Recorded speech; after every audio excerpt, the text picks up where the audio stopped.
కృపయే నేనేమయ్యున్నానో నీ కృపయే కృపయే కృపయే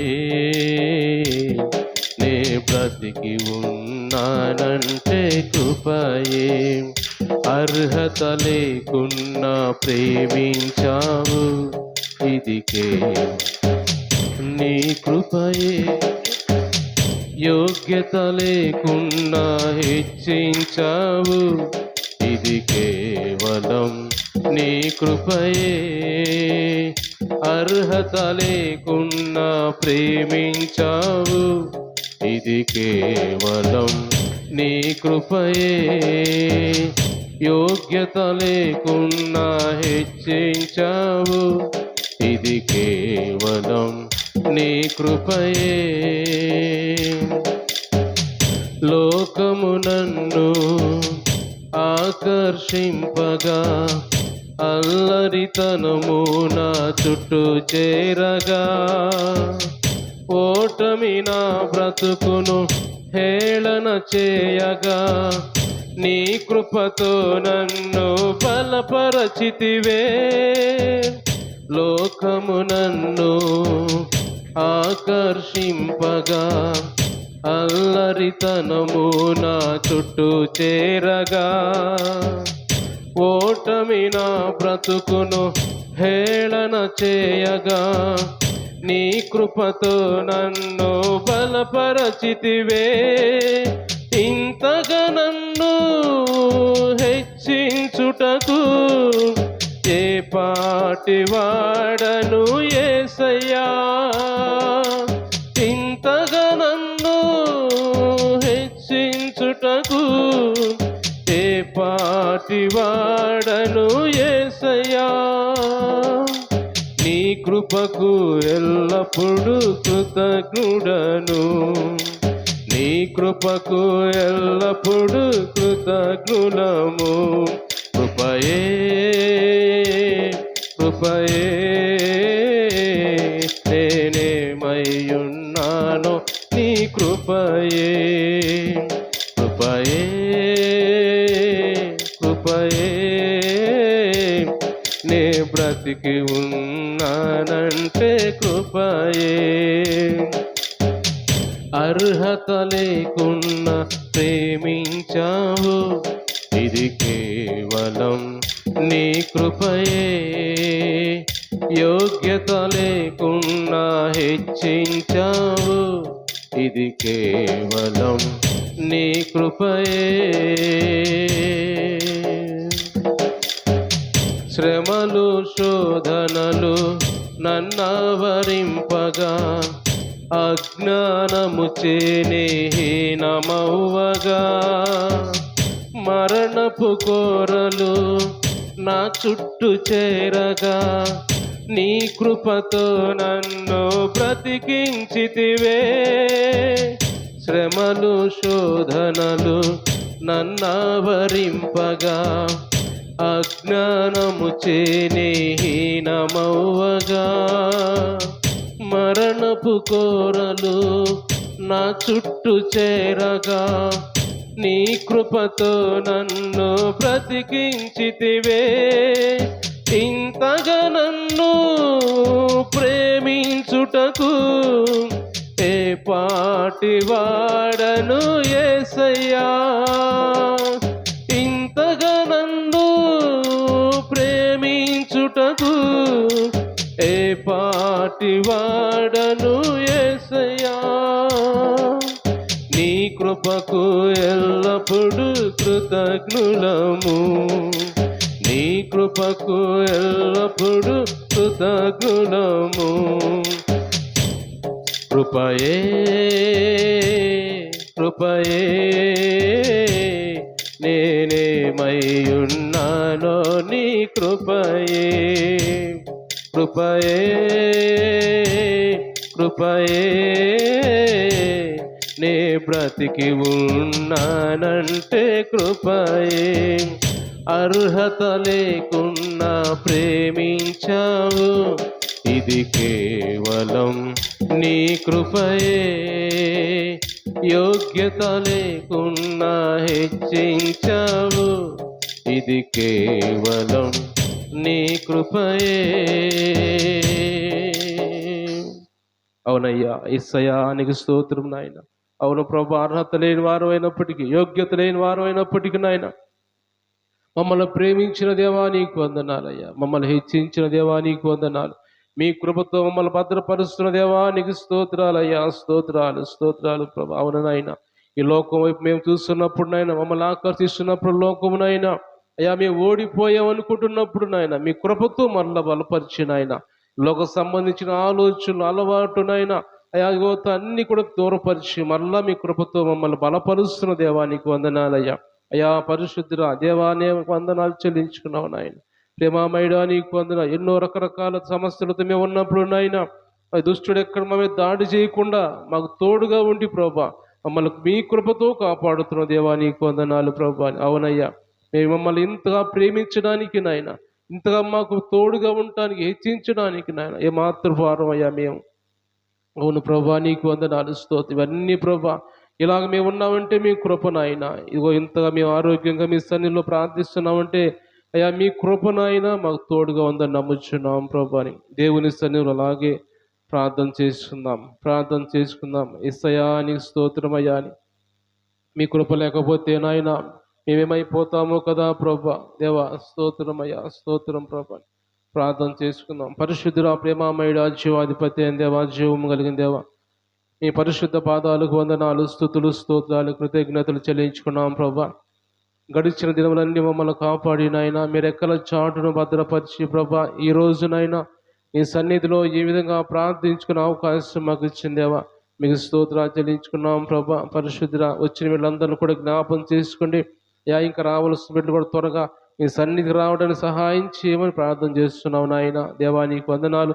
వాక్యం ధ్యానించుకోబోతుండగా పరిశుద్ధుడా మీరే మాతో మాట్లాడి మా హృదయాలు బలపరచమని ప్రార్థన చేస్తున్నాం ప్రభా. దేవానికి స్తోత్రం చెల్లించుకున్నాం.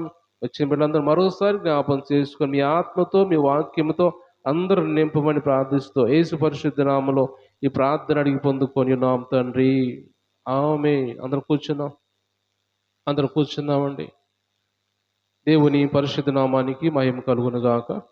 అందరూ దేవుని స్తోత్రం చెల్లిద్దాం. హల్లెలూయా, హల్లెలూయా. దేవునికి మహిమ కలుగును గాక. అలాగే చేరువచ్చిన మీ అందరు కూడా ప్రభు పరిశుద్ధ నామములో మీ అందరికి వందనాలండి. అందరికి వందనాలు. మంచిది. దేవుడు మనందరం దీవించును గాక. కొద్దిసేపు దేవుని వాక్యం మనం ధ్యానం చేసుకుందాం. దేవుని వాక్యం ధ్యానం చేసుకుందాం.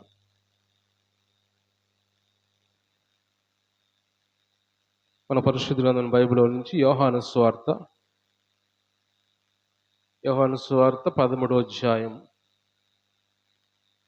యోహాను సువార్త 13వ అధ్యాయము 36వ వచనం నుంచి చదువుకుందాం. సీమోను పేతురు, ప్రభువా నీవెక్కడికి వెళ్ళుచున్నావని ఆయనను అడగగా, యేసు నేను వెళ్ళుచున్న చోటికి నీవిప్పుడు నా వెంట రాలేవు గాని తరువాత వచ్చేదవని అతనితో చెప్పెను. అందుకు పేతురు, ప్రభువా నేనెందుకు ఇప్పుడు నీ వెంట రాలేను?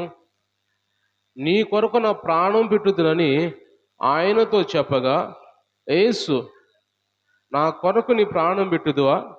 అయినను ఆయన ఎరుగనని నీవు ముమ్మారు చెప్పకముందు కోడి కూయదని నీతో నిశ్చయముగా చెప్పుచున్నాను నేను. దేవుడి వాక్యం ద్వారా మనతో మాట్లాడును గాక.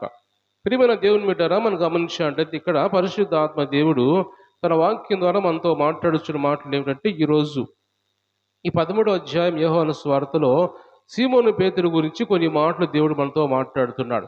సీమోను పేతురు అయితే యేసు ప్రభు మనం ముందు చదివిన మాటలన్నీ కూడా యేసు ప్రభు ఆయన విడిచిపెట్టిపోయే సమయంలో వారికి విందు ఇచ్చాడు, భోజనం చేయించాడు వాళ్ళ చేత.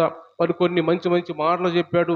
మీరు అందరూ ఒకళ్ళొకరు ప్రేమించుకోండి, మీరు ఒకరి మీద ఒకరు ప్రేమ కలిగి ఉండండి, నేను ఎలాగ మిమ్మల్ని ప్రేమిస్తున్నానో మీరు కూడా ఎదుటి వారిని అలా ప్రేమించండి అని మంచి మాటలు చెప్పి, ఎందుకంటే ఈ భూమి మీద నుంచి ఆయన ఎత్తబడుతున్నాడు కాబట్టి ఉన్నప్పుడే మంచి మాటలు చెప్పి బలపరిచిన తర్వాత సీమోను పేతురు అంటున్నాడు, ప్రభువా నీవు ఎక్కడికి వెళ్ళుచున్నావు అని ఆయన అడగగా యేసు అంటున్నాడు, నేను వెళ్ళు చోటుకి మీరు ఇప్పుడు రాలేరు కానీ తర్వాత వస్తావు అని చెప్పి పేతురుతో అన్నప్పుడు పేతురు అంటాడు, ప్రభువా నేను ఎందుకు రాలేను ఇప్పుడు నీ అంట అని, నీ కొరకు నా ప్రాణం కూడా నేను పెడతాను, అంతగా నేను నిన్ను ప్రేమిస్తున్నాను, అంతగా నిన్ను నేను నమ్ముతున్నాను అని సీమోను పేతురు యేసు ప్రభుతో మాట్లాడుతుంటాడు. యేసు ప్రభు అంటాడు, నా కోసం ప్రాణం పెడతావా? అలాగైతే నీకు నీ మనస్సు ఏంటో నీ హృదయం ఏంటో నీకు చెబుతున్నా, జాగ్రత్తగా విను. నీ హృదయం ఎలా ఉంటుందంటే, నీకు ప్రాణం మీదకి వచ్చినప్పుడు, నీకు ప్రాణాపాయం వచ్చినప్పుడు యేసు ఎవరో నీకు తెలుసు కదా అని కొంతమందిని అడిగినప్పుడు, ఆయన ఎవరో నాకు తెలియదు అని నన్ను గురించి అబద్ధం ఆడతావు నువ్వు. ఎవరు తెలియదు నాకు ఆయన అని నన్ను గురించి అబద్ధం ఆడతావు నువ్వు. అలాంటి సమయం వస్తుంది అని పేతురుతోటి యేసు ప్రభు లేదు లేదు ప్రభా, నేను ఖచ్చితంగా నీ వెంటే ఉంటాను, నేను ప్రేమిస్తున్నానని పేతురు అన్నప్పుడు యేసు ప్రభు మాట్లాడతాడు. అయితే దేవుని బిడ్డలు గమనించాడైతే పేతురు ఏమైతే మాట్లాడాడో, లేదు ప్రభా నేను ప్రేమిస్తున్నాను, నిజంగా నేను ప్రేమిస్తున్నాను నేను అని ఏమైతే మాట్లాడాడో అది యేసు ప్రభు చెప్పిన ప్రకారం జరగకుండా, ఎందుకంటే ఆయన ప్రాణాన్ని ప్రేమించుకునే వాడుగా ఉన్నాడు పేతురు. ఎందుకంటే మనం చూసినట్టు వాక్యంలో పేతురు 3 సార్లు అబద్ధం ఆడతాడు. యేసు ప్రభు చెప్పినట్టుగా 3 సార్లు అబద్ధం ఆడతాడు. లూకాసు సువార్తలో మనం చూస్తే లూకాసు సువార్త 22వ అధ్యాయం, లూకాసు సువార్త 22వ అధ్యాయం 54వ వచనం మనం చూసినట్టయితే అక్కడ పేతురు 3 సార్లు అబద్ధం ఆడతాడు.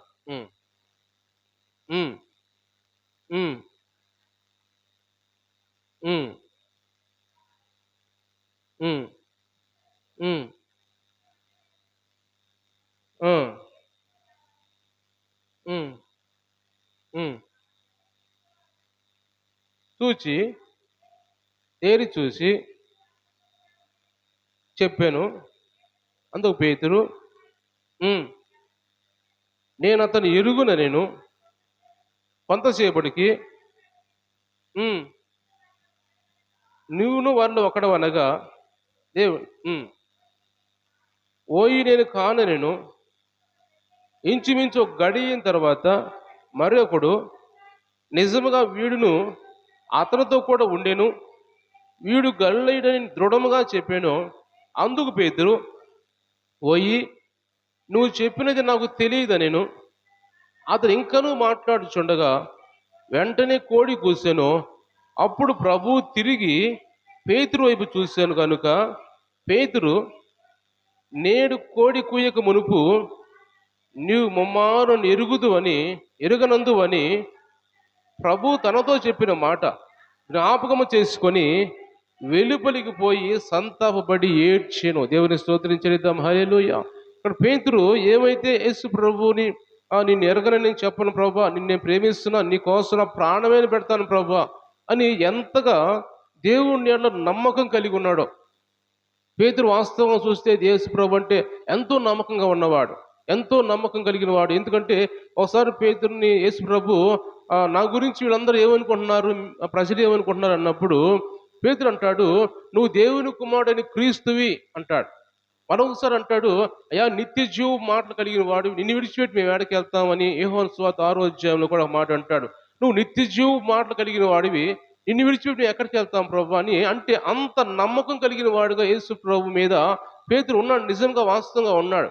మరొక చోట మనం చూస్తే గెత్సేమనే తోటలో యేసు ప్రభుని అరెస్ట్ చేయడానికి వచ్చినప్పుడు సిపాయిలు, అన్ని జనులు, ప్రధాన యాజకులు వచ్చినప్పుడు పేతురు ఆయన దగ్గర ఉన్న కత్తి తీసుకొని సిపాయిలు మెయిన్గా ఎవరు ఉంటారో అతను ఒక చెవు తెగనరుగుతాడు.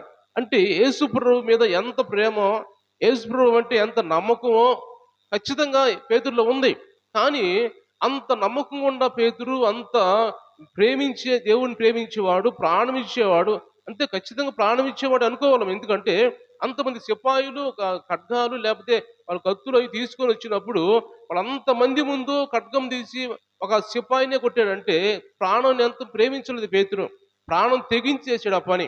అలాంటి నమ్మకం ఉన్న పేతురు తర్వాత ఏమైందంటే యేసు చెప్పినట్టుగా ప్రాణాన్ని కాపాడుకోవడం. మళ్ళీ ఎందుకో పేతురు దేవుని తప్పిపోయే పరిస్థితి కనపడింది. అంటే దేవుడు పేతురులో ఆత్మీయత కోల్పోయిన పరిస్థితి కనపడుతుంది. అక్కడ మనం చూస్తే దేవుణ్ణి నేను ఎరుగను అని చెప్పేదాకా ఆయన ఆత్మీయత పూర్తిగా కోల్పోయే పరిస్థితిలో ఉంది. ఎందుకంటే సాతాను ముందుగానే యేసుప్రభు చెప్పాడు ఒక మాట, పేతురు గురించి ఒక మాట చెప్పాడు. ఏమిటంటే ఆ మాట మనం చదువుదాం. పేతురు గురించి, పేతురు నువ్వు తప్పిపోకుండా ఉండాలంటే నేను నీ కోసం ప్రార్థన చేశాను అంటాడు. అదే లూకా సువార్త 22వ అధ్యాయంలో 31వ వచనం చదువుదాం. 22వ అధ్యాయం 31వ వచనం. సీమోను సీమోను, ఇదిగో సాతాను మిమ్మును పట్టి గోధుమలోనే జల్లించుటకు మిమ్మును కోరుకున్నాడు గాని మీ నమ్మిక తప్పిపోకున్నట్లు నేను నీ కొరకు వేడుకొంటిని. ఈ మనస్సు తిరిగిన తర్వాత నీ సహోదరులను స్థిరపరచమని చెప్పాను. దేవుని స్తోత్రం చెల్లిద్దాం. హల్లెలూయా. నేను మీరు గమనించినట్టయితే యేసు ప్రభు పేతురు కోసం, శిష్యుల కోసం ప్రార్థన చేశాడు. ఏమంటే వాళ్ళు ఒకవేళ తప్పిపోకుండా, నా నుంచి దూరం అయిపోకుండా, వాళ్ళు నమ్మి కోల్పోకుండా యేసు ప్రభు అంట ఆ పేతురు కోసం ప్రార్థన చేశాడంట. సాతాను మిమ్మల్ని కోరుకున్నాడు. సాతాను మిమ్మల్ని కోరుకొని ఆ లోకంలో మిమ్మల్ని పడేయాలని, ఆత్మీయ జీవితం నుంచి పడేయాలని సాతాను కోరుకున్నాడు. కానీ నేను మీ నమ్మకం తప్పిపోకుండా మీరు స్థిరంగా ఉండటానికి మీకోసం నేను ప్రార్థన చేశాను పేతురు. కానీ నువ్వు స్థిరపడిన తర్వాత, నువ్వు మళ్ళీ ఆత్మలో బలపడిన తర్వాత నువ్వు మంచిగా నమ్మకంగా స్థిరంగా ఉండు నీ జీవితంలో, ఆత్మీయ జీవితంలో అని పేతురు గురించి యేసు ప్రభు మాట్లాడతాడు. అంటే దేవుడి సన్నిధిలో ఎంత నమ్మకంగా మనం ఉన్నా కానీ ఒక్కొక్కసారి దుష్టుల ప్రేరేపణకి గురైపోతూ ఉంటాం. ఎంత నమ్మకంగా ఉన్నా కానీ లోక సంబంధించిన ఆలోచనలు పడిపోతుంటాం. ఒక్కొక్కసారి మనం ఏదైనా ఆపద వచ్చినప్పుడు మనం కాపాడుకునే ప్రయత్నం చేస్తాం. దేవుని సంబంధించిన వాక్య సంబంధించిన ఏదైనా అవసరం వచ్చినప్పుడు మనం కాపాడుకునే, ప్రాణం కాపాడుకునే పరిస్థితులు ఒక్కోసారి వస్తాం. కానీ దేవుడు మర్చిపోతూ ఉంటాం ఒక్కోసారి. అయ్యో, దేవుడిని కోసం నేను బ్రతుకుతున్నాను కదా, దేవుడి కోసం నేను ప్రాణమైన ఇవ్వడానికి సిద్ధంగా ఉన్నాను కదా, నేను తీర్మానం చేసుకున్నాను కదా, అలాంటిది ఇప్పుడు నేను ఎందుకు ఇలా అయిపోతున్నానని ఆలోచన రాదు ఒక్కోసారి మనకి. ఎందుకంటే ఒకసారి దుష్టుడు మనల్ని కోరుకుంటూ ఉంటాడంట. యేసు ప్రభు చెప్పిన మాట, దుష్టుడు మనల్ని కోరుకున్నాడు కాబట్టి పేతురు పడిపోయాడు. దుష్టుడు పేతురుని కోరుకున్నాడు కాబట్టి పడిపోయాడు. మరలా దేవుని ప్రార్థన వల్ల అతను మరలా స్థిరపడినట్టుగా వాక్యం మనం చూడవచ్చు. అంటే ఎవరో ఆయన నేను ఎరగను అన్నారంటే పూర్తిగా దుష్టుడు బంధకాలకు వెళ్ళిపోయాడు పేతురు. అంతగా యేసుప్రభుని అంబడించిన వాడు, అంతగా యేసుప్రభు పక్కన తిరుగుతూ ఆయన పెట్టిన ఆహారం తింటూ ఆయన గురించి గొప్ప మాటలు పలికిన వాడు, నువ్వు గొప్ప దేవుడు అయ్యా, నువ్వు క్రీస్తు అయ్యా, నువ్వు నిత్య జీవం మాట కలిగిన వాడు అయ్యా అని అంత నమ్మకంగా పేతురు ఆయన కోసం చెప్పిన మాట అన్ని కూడా ఇప్పుడు ఏమని అంటే ఒక్కసారిగా అన్ని మర్చిపోయాడు. ఒక్కసారిగా అన్ని దూరం అయిపోయాడు. ఎందుకంటే పేతురు యేసు ప్రభువుని మర్చిపోయాడు పూర్తిగా. అంటే లోకంలో పడిపోయాడు. సాతానుకి అప్పగించబడ్డాడు. వెంటనే ఇప్పుడు యేసు ప్రభు అన్న మాట మనం జ్ఞాపకం చేసుకుంటే యేసు ప్రభు ప్రార్థన చేశాడు కాబట్టి, ఎందుకంటే జల్లించడానికి, సాతాను అంటే జల్లించాలని చూశాడంట. జల్లించాలంటే పూర్తిగా అసలు దేవుడి నుంచి దూరం చేయాలని చూశాడంట ఈ శిష్యులందరినీ కూడా, పేతురుతో పాటు. అందుకని మిమ్మల్ని అందరూ ఎవరు ఏం చేయరు మిమ్మల్ని, నేను మీకోసం ప్రార్థించాను తండ్రి దగ్గర, కాబట్టి మీరు జాగ్రత్తగా ఉంటారు, మీరు స్థిరంగా ఉండండి మళ్ళీ బలపడిన తర్వాత అని పేతురు గురించి మాట్లాడుతున్నట్టుగా మనం చూస్తున్నాం. కాబట్టి ఆయన ప్రాణాలను కాపాడుకోవటానికి, దేవుని వాక్యం మనం చూసాం కదా, మన ప్రాణం మనం కాపాడుకోవడానికి వీలు లేదు. ఎందుకంటే మన నిత్య జీవం కోసం మన ప్రాణం కాపాడుకోవాలి. కానీ ఈ లోక సంబంధించి ఏదో ప్రాణం కాపాడుకుంటే అది పోతుంది అన్నాడు దేవుని వాక్యంలో. దేవుని వాక్యం మనం చూస్తే అక్కడ రాయబడిన మాట ఏంటి, యోహాను సువార్తలో మనం చాలాసార్లు చదువుకున్నాం అన్నమాట. మీ అంటే ఈ లోక సంబంధించిన విధంగా మీరు ప్రాణం కాపాడుకుంటే అది పోతుంది, కానీ నిత్య జీవము కొరకు కాపాడుకుంటే అది యోహాను సువార్త 12వ అధ్యాయం 25వ వచనం రాయబడిన మాట. నిత్య జీవం కొరకు మీరు ప్రాణం కాపాడుకుంటే అప్పుడు దేవుడు మీకు అది జాగ్రత్తగా ఉంటుంది మీ ప్రాణం దేవుని సన్నిధిలో. కానీ ఈ లోకం కోసం ప్రయాసపడమాకండి అని యేసు ప్రభు చెబుతున్నట్టుగా మనం చూస్తాం వాక్యంలో. కాబట్టి దేవుని మంటే మన ప్రాణాన్ని ప్రేమించేవారుగా ఉండకూడదు. ఇప్పుడు పేతురు ఆయన ప్రాణాన్ని ప్రేమించేవాడుగా ఉన్నాడు. ఒకప్పుడైతే ప్రాణం ఇచ్చేవాడుగా ఉన్నాడు దేవుని కోసము, తర్వాత ప్రాణాన్ని ప్రేమించుకునేవాడుగా ఉన్నాడంటే ఎందుకు అలా జరిగింది? దుష్టుడు అతన్ని ప్రేరేపించాడు. దుష్టుడు ప్రేరేపణకు గురైపోయాడు. మనం కూడా ఎంతో ఆత్మీయంగా ఉంటాం సంఘంలో. చాలా మంది ఆత్మీయంగా బ్రతకాలి, ఆత్మీయంగా ముందు కొనసాగాలని ప్రతిష్ట తీర్మానం చేసుకుంటాం. కానీ ఆ తీర్మానం కొంతకాలం అయిన తర్వాత సన్నగిల్లిపోతూ ఉంటది. కొంతకాలం అయిన తర్వాత అది బలహీనం అయిపోతూ ఉంటుంది. మన తీర్మానం బలహీనం అయిపోతూ ఉంటుంది. మన నమ్మకం బలహీనం అయిపోతూ ఉంటది.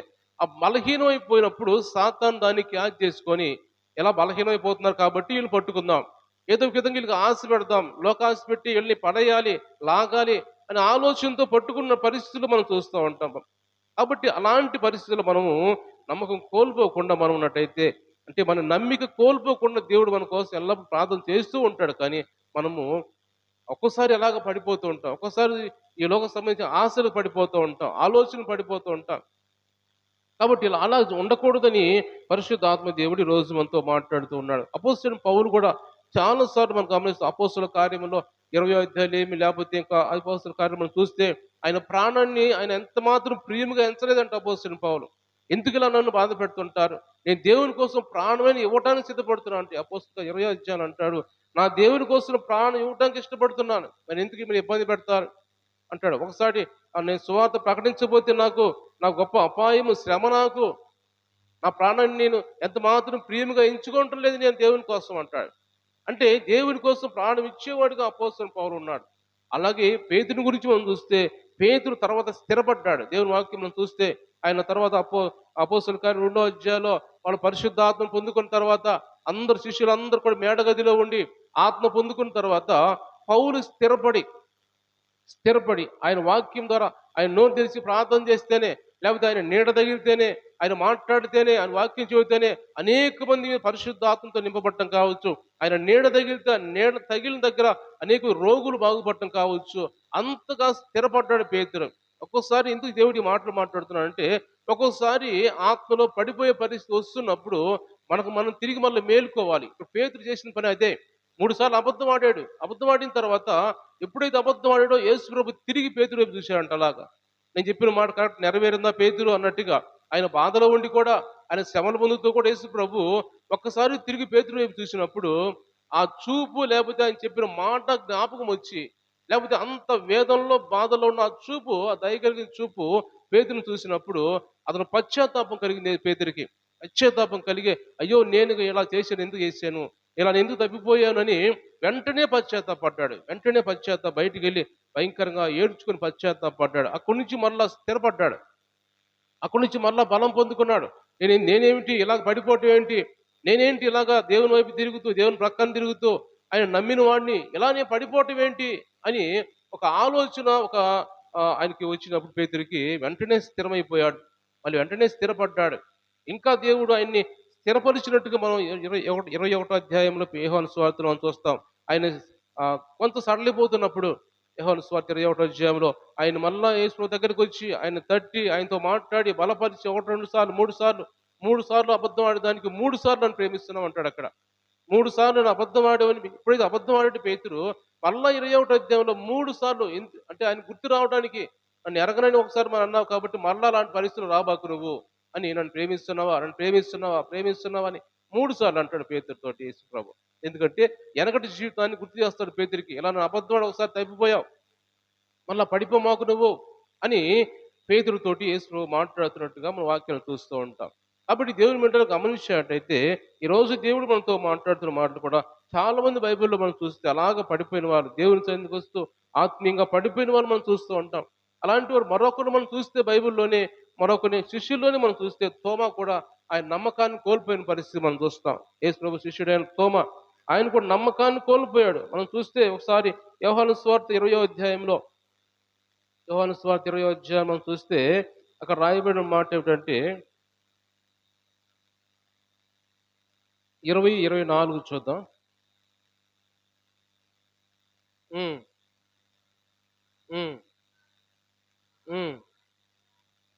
లేకపోయిను మేము ప్రభువును చూసినామని అతనితో చెప్పగా, అతడు నేను ఆయన చేతుల్లో మేకుల గుర్తును చూచి నా వేలు ఆ మేకుల గుర్తులు పెట్టి నా చెయ్యి ఆయన ప్రక్కలో ఉంచితేనే గాని నమ్మనని వారితో చెప్పాను. 8 దినములైన తర్వాత మరణాల లోపల ఉన్నప్పుడు తోమ వారితో కూడా ఉండెను. తలుపులు మూయబడి ఉండగా యేసు వచ్చి మధ్య నిలిచి, మీకు సమాధానం కలుగునుగాక నేను.